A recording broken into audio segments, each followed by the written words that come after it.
Paano ba yan hanggang dito? At sa bahay niyo.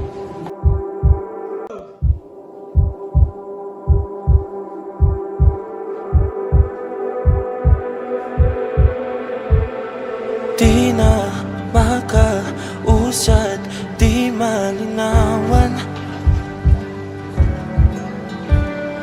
Di na mabura ang iyong mga larawan.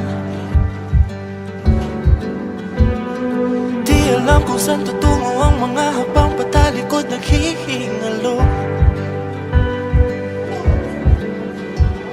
Ang lapis na ginamit sa kwento nating naulot. Bawat buklat ng aklat binabalikan. Mga liham na ang laman, ligayang dala. Ikaw lang ang may akda.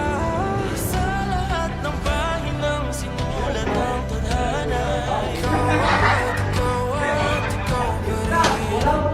Ang iyong pagulit-ulit kong babalik-balikan. Sigaw ay ikaw pa rin.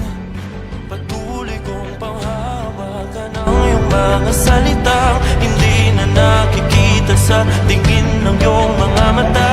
Ngunit kung sarado na ang puso sa nadarama, pwede bang isipin mo kung bakit tayo nagsimula?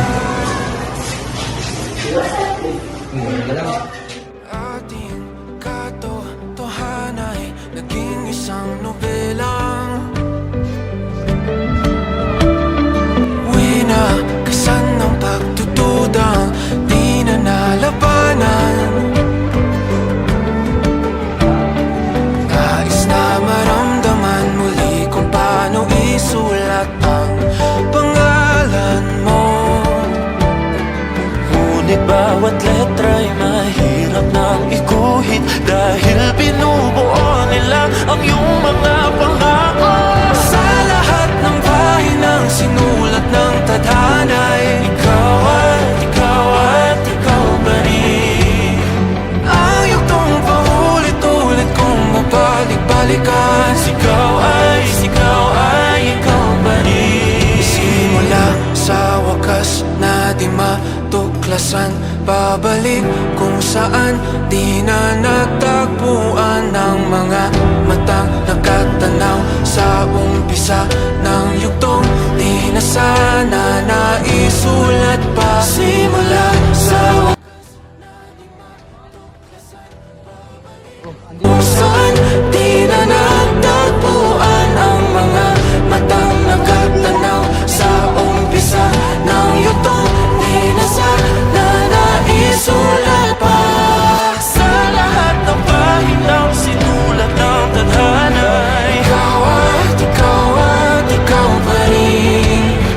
Ang yugtong paulit-ulit kong babalik-balikan. Sigaw ay ikaw pa rin. Patuloy kong panghahawakan ang iyong mga salita.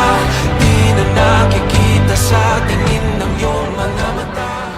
Ngunit kung sarado na ang puso sa nadarama, pwede bang isipin mo kung bakit tayo nagsimula? Na di matuklasan, pabalik ikaw at ikaw pa rin. Ang mga matang nakatanaw sa umpisa ng yugtong sigaw ay naisulat pa.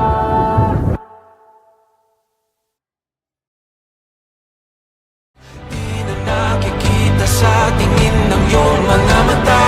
Ngunit kung sarado na ang puso sa nadarama, pwede bang isipin mo kung bakit tayo nagsimula? Na di matuklasan, pabalik ikaw pa rin. Ang mga matang nakatanaw sa umpisa ng yugtong. Sigaw ay naisulat pa.